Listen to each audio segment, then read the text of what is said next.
የጴርጋሞን ታማኝ ክርስቲያኖች ደግሞ ለጣዖት የተሰዋ ምን አንልም ብለዋል፣ አንበላም ብለው ራሳቸውን አቅበዋል።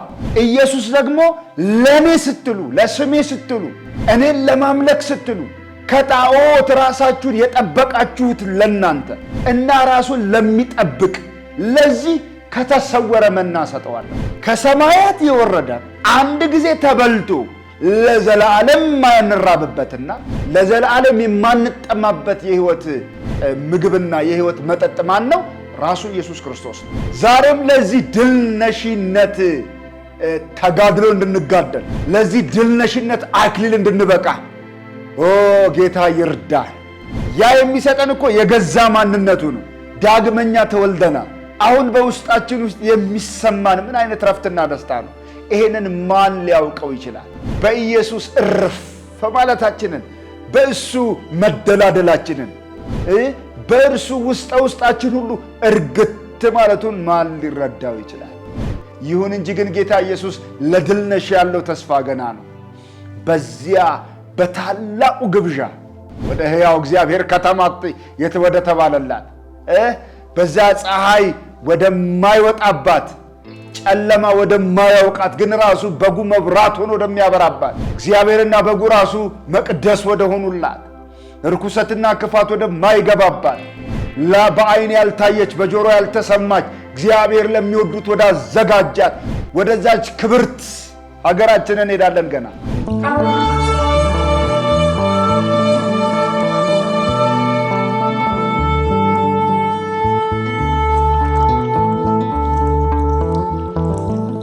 ክብር ምስጋናና ኃይል ለሕያው አምላካችን ይሁን። የተወደዳችሁ ቅዱሳን የጌታ ጸጋና ሰላም ይብዛላችሁ። ዛሬ እንድንመለከት ያሰብኩት ባለፈው ሳምንት ተካፍለን የነበረውን የራዕየ ዮሐንስን መጽሐፍ ተከታታይ ትምህርት እያጠናን የጴርጋሞንን ቤተክርስቲያን እየተመለከትን ነበር። ከዛ ካቆምንበት እንድንጀምር ነው።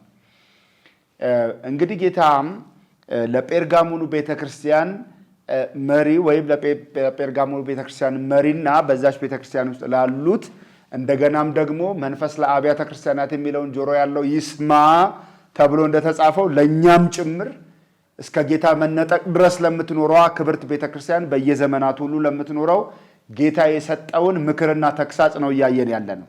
የበለዓምን ትምህርት የሚጠብቁ የኒቆላውያንን ትምህርት የሚከተሉ ሰዎች ኑረው እሱን ነቅፎ ጌታ ኢየሱስ እንግዲህ ንስሐ ግባ አለበለዚያ ንስሐ ማለት መመለስ ነው። ቀኝ ኋላ ዙር፣ የምታደርገው ትክክል አይደለም፣ ተመለስ። አለበለዚያ ባትመለስ ካፈርኩ አይመልሰኝ ብትል የበለዓምን ትምህርት እንደ ትክክል የኒቆላውያንን ትምህርት እንደ ትክክል አድርጌ ቀጥላለሁ ብትል አለበለዚያ ንስሐ ባትገባ ማረኝ ይቅር በለኝ ባትል ባትናዘዝ ቀኝ ወደ ኋላ ባትመለስ ባትጸጸት እመጣብሃለሁ ከዛስ በአፌም ሰይፍ እዋጋቸዋለሁ፣ እኔ ራሴ በአፌ ሰይፍ እዋጋለሁ ብሎ ነበር ጌታ ኢየሱስ። አደገኛ የሆነ ማስጠንቀቂያ ነው የሚሰጠው። ኢየሱስ ነው በአፉ ሰይፍ የሚዋጋው። በለዓምንም የኒቆላውያንንም ሁለቱንም የበለዓምን ትምህርት የሚጠብቁትንም የኒቆላውያን ትምህርት የሚጠብቁት ራሱ ምን ያደርጋቸዋል? ይዋጋቸዋል። ይህንን ብሎ ተስፋ ይሰጣል። መንፈስ ለአብያተ ክርስቲያናት የሚለውን ጆሮ ያለው ይስማ። አሁንም ጆሮ ያለው ይስማ። ለጴርጋሞን የተባለው በየዘመናቱ ላለች ቤተክርስቲያን በእኛም ዘመን ላለ ይሆናል። መንፈስ ነው የሚናገረው፣ ለአብያተ ክርስቲያናቱ ነው የሚናገረው። ይሄንን የሚሰሙ ጆሮች ያሉት ይስማ። ማስጠንቀቂያዎቹን የሚሰማ አሁንም ይስማ። ምክሩን የሚሰማ አሁንም ይስማ። መመለስ የሚፈልግ አሁንም ምን ይበል? ይስማ። መንፈስ ለአብያተ ክርስቲያናት የሚለውን ጆሮ ያለው ምን ይበል? ይስማ። ጆሮ ያለው ይስማ። ድል ለነሳው ድል ነሺ ጌታ የሚሰጠው ምንድን ነው? ድል ለነሳው ከተሰወረ መና እሰጠዋለሁ። ከተሰወረ መና እሰጠዋለሁ። ነጭ ድንጋይም እሰጠዋለሁ። በድንጋዩም ላይ ከተቀበለው በቀር አንድስ እንኳ የሚያውቀው የሌለ አዲስ ስም ተጽፎበታል ይላል። ጌታ ይባረክ። የመጀመሪያው የድል ነሺ ተስፋ ምንድን ነው? ከተሰወረ መና ይበላል የሚል ነው። ስለተሰወረ መና ይህንን እንድንረዳው ጥቂት ወደኋላ ፈቀቅ ብለን ስለ መናው ታሪክ ላንሳላችሁ። መና ማለት ምንድነው ማለት እንደሆነ ታውቃላችሁ? መና ማለት ብዙ ሰው መና የምግብ ስም እንደሆነ ነው የሚያስበው፣ ግን መና የምግብ ስም አይደለም። የሆነ ቀን እስራኤል ሌሊት ከእንቅልፋቸው ሲነሱ ነጭ ድርጭት የሚመስል ነገር እዛ መሬቱ ላይ በቃ ፈሶ አዩ። ነኩት። ምንድነው ነው ማና ምንድነው እያሉ ሲቀምሱት በጣም ይጣፍጣል። ምንድነው እያሉ ቀመሱት። በቃ ብሉት ተባለ። ስሙ ማና ማለት ምንድነው ማለት ነው። እግዚአብሔር በጥያቄ ውስጥ ነው 40 ዓመት የመገባቸው። ራሱ መና ታዲያ ምንድነው ማለት ነው። 40 ዓመት የምድረ በዳ ጉዟቸው ላይ በልተውታል። በነገራችን ላይ እግዚአብሔር ምን አደረገ?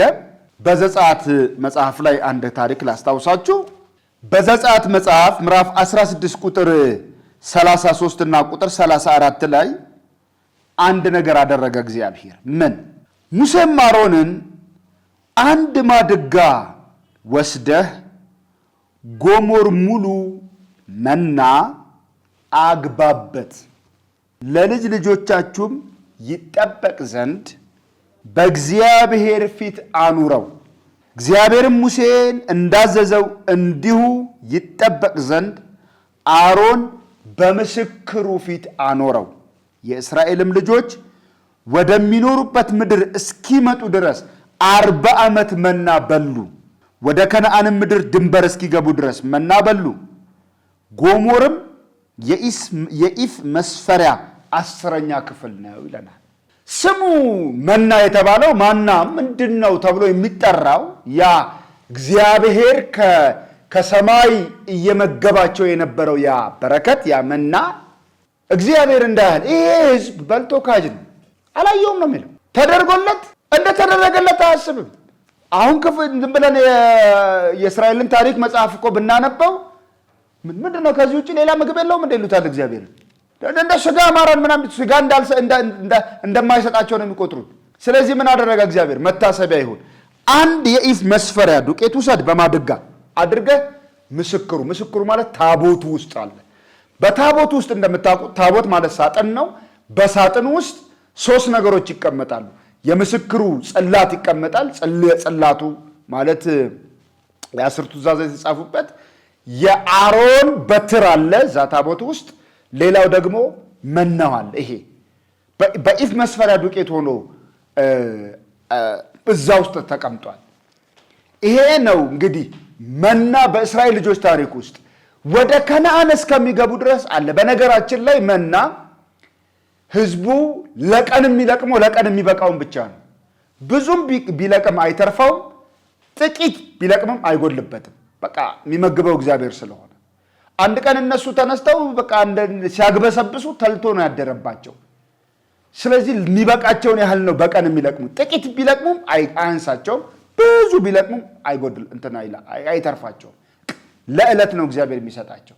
እግዚአብሔር ለዕለት የሚታመን አምላክ ነው። ክብር ለሱ ይሁን። ስለዚህ ይሄ መና በታቦት ውስጥ እንዳለ ከነዓን ገቡ። አንድም ቀን ሳይበላሽ ማለት ነው። እነሱ የሚለቅሙት ይበላሻል። እግዚአብሔር ወደ ታቦት ውስጥ ያስገባው ግን አይበላሽም። ምክንያቱም በእግዚአብሔር ጥበቃ ይደረግለታልና።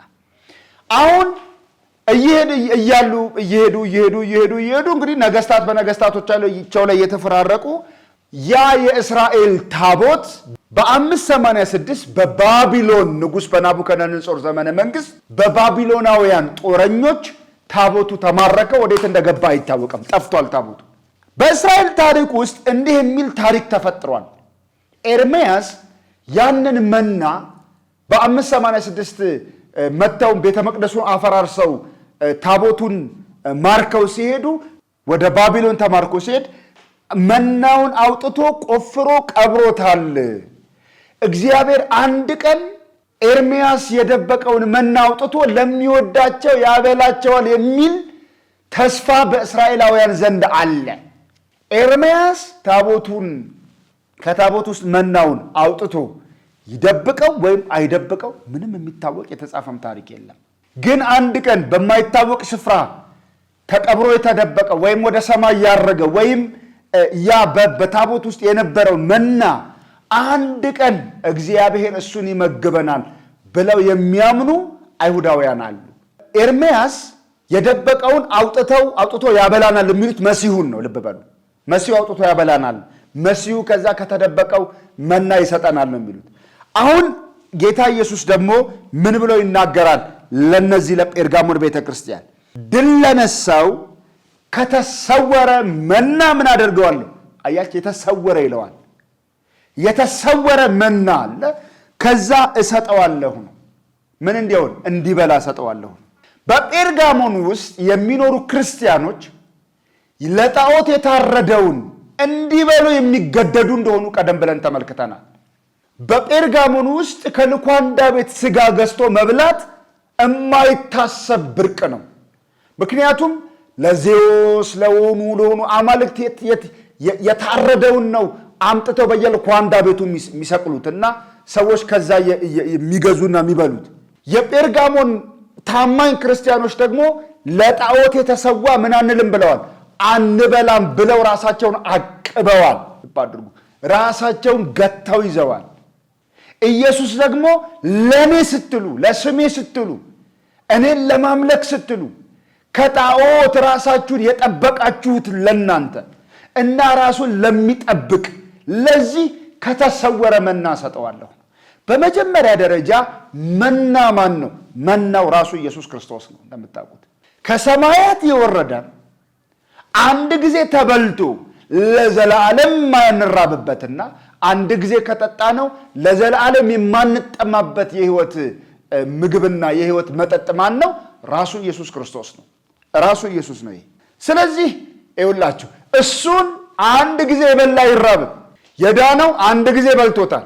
ይሄ አንድ ጊዜ የበላው ምን መሆን አለበት? ድል ነሺ መሆን አለበት። ለጣዖት የታረደና ለጣዖት የተሰዋን የማይበላ ከበላም ትምህርትና ከኒቆላውያን ትምህርት ራሱን የጠበቀ መሆን አለበት። ይሄንን ጌታ ኢየሱስ ከኔ ጋር ይገናኛል መጨረሻ ላይ ነው የሚለው። ክብር ለጌታ ይሁን።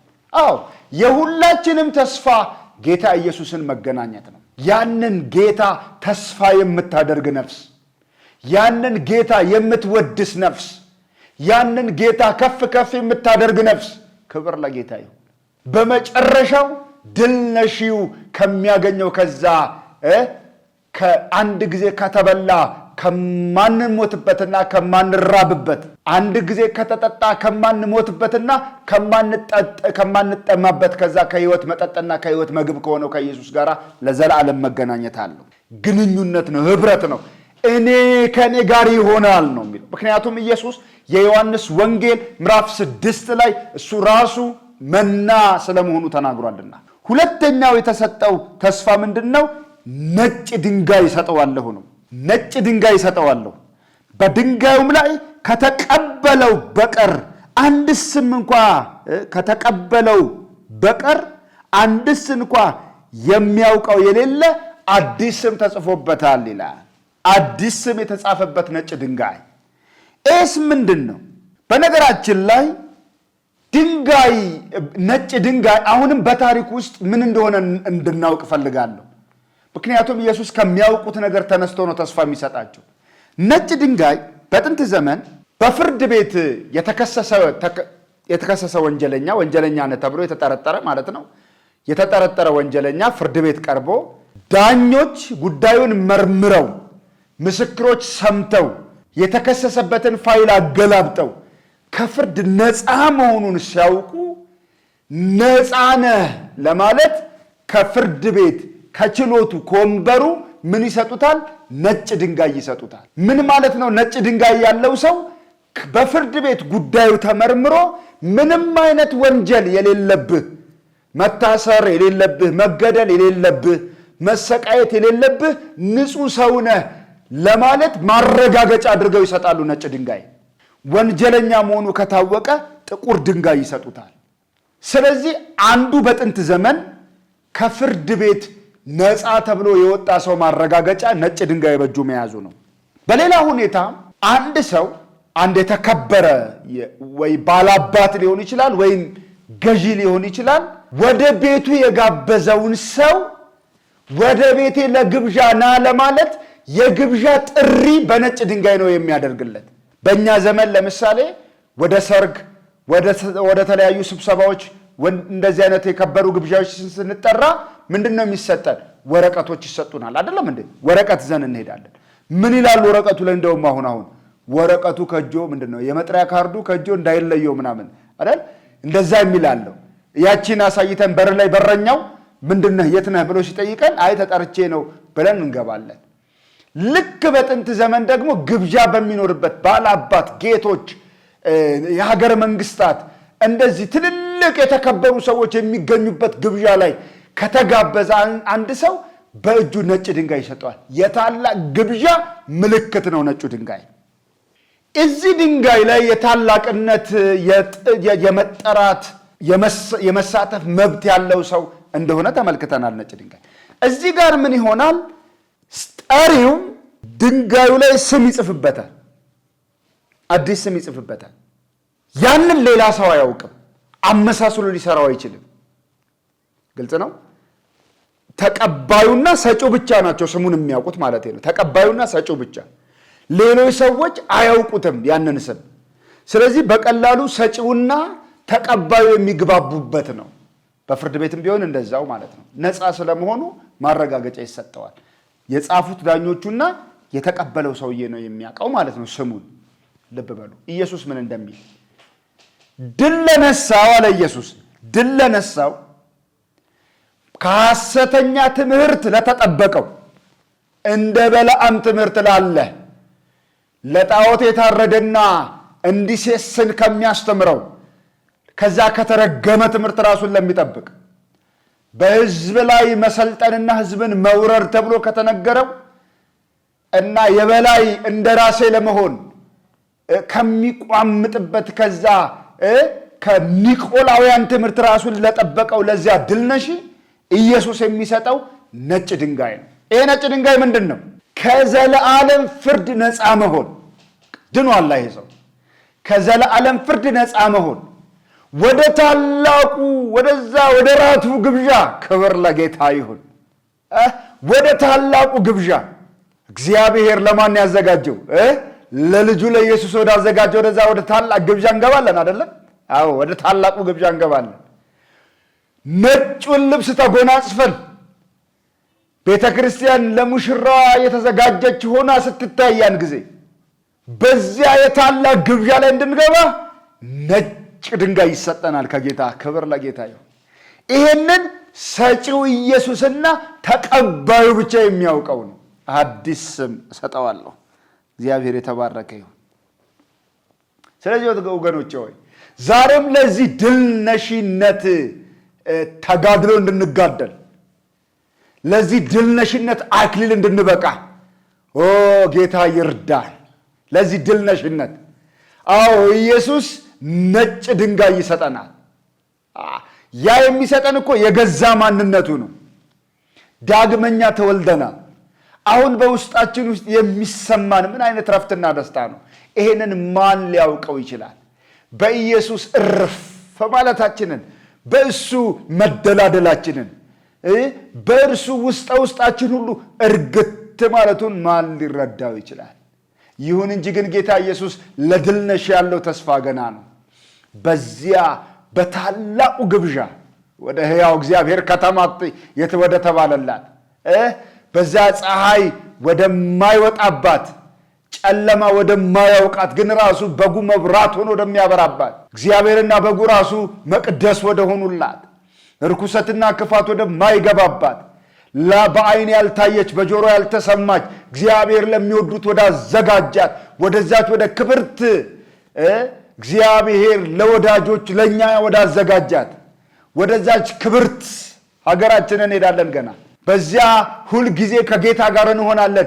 መናውን ኢየሱስን እየበላን ሁል ጊዜ ከእርሱ ጋር ላንለያይ ህብረት የምናደርግበት፣ ሐዘን ወደሌለበት ሁል ጊዜ ደስታ፣ ድካም ወደሌለበት ሁል ጊዜ ረፍት ወዳለበት፣ ሁል ጊዜ ምስጋና፣ አምልኮት፣ አኮቴት ለሱ ወደሚቀርብበት ወደዛ ወደ ክብር ስንገባ እግዚአብሔር የተባረከ ይሁን። ይሄ የኛ ተስፋ ነው። ቅዱሳን እግዚአብሔር የተባረከ ይሁን። በዚህ ተስፋ ደስ ይበለና ሐሴት እናድርግ። አለልኝ እያልን ደስ ይበለን። ክብር፣ ምስጋና፣ ኃይል፣ አምልኮትና ውዳሴ ከዘላለም እስከ ለዘላለም ድረስ ለእሱ ይሁን። የተወደዳችሁ ቅዱሳን የጴርጋሞን ቤተክርስቲያን ልክ በእኛም ዘመን እንዳለ እኛው እንደሆነን እናስብ። ራሳችንን ምን እናድርግ? እንጠብቅ። ከስህተት ትምህርት፣ ከበለዓም ትምህርት፣ ከኒቆላውያን ትምህርት ራሳችንን እንጠብቅ።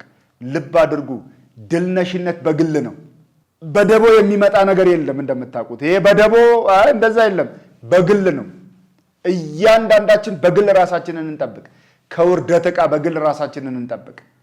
ካልሆነና ልክ ካልሆነ ነገር ጌታን ከሚያሰድብ የበለዓም ትምህርት ሴስን ለጣዖት የታረደውን ብላ ከሚል የበለዓም ትምህርት ኖ እኔ መና ጠባቂ ነኝ እንድንል፣ ኖ እኔ ገና አለኝ ተስፋ እንድንል፣ ጌታዬ በአፉ ሰይፍ ሳይወጋኝ በፊት ከዚህ እነጠላለሁ እንድንል፣ ከስተት ልክ ካልሆነ የህይወትና የአምልኮት ልምምድ ራሳችንን እንድንጠብቅ ጌታ በነገር ሁሉ ይርዳን።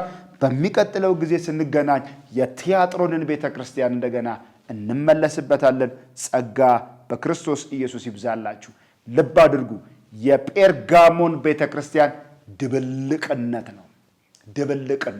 ድብልቅነት ታስታውሱ እንደሆን ዓለማዊነት የሰፈነበት ነው ብለናል። ዓለማዊነትን ከክርስትና ጋር ሊያጋባ የሚጥር ነው። ዓለማዊነትን ከክርስትና ጋር ሊያስተሳስር የሚሞክር ነው። ዓለማዊነትና ክርስትና ከተምታታበት፣ ጭፈራና መዝሙር ከተደባለቁበት፣ ወገኖቼ ሆይ አምልኮ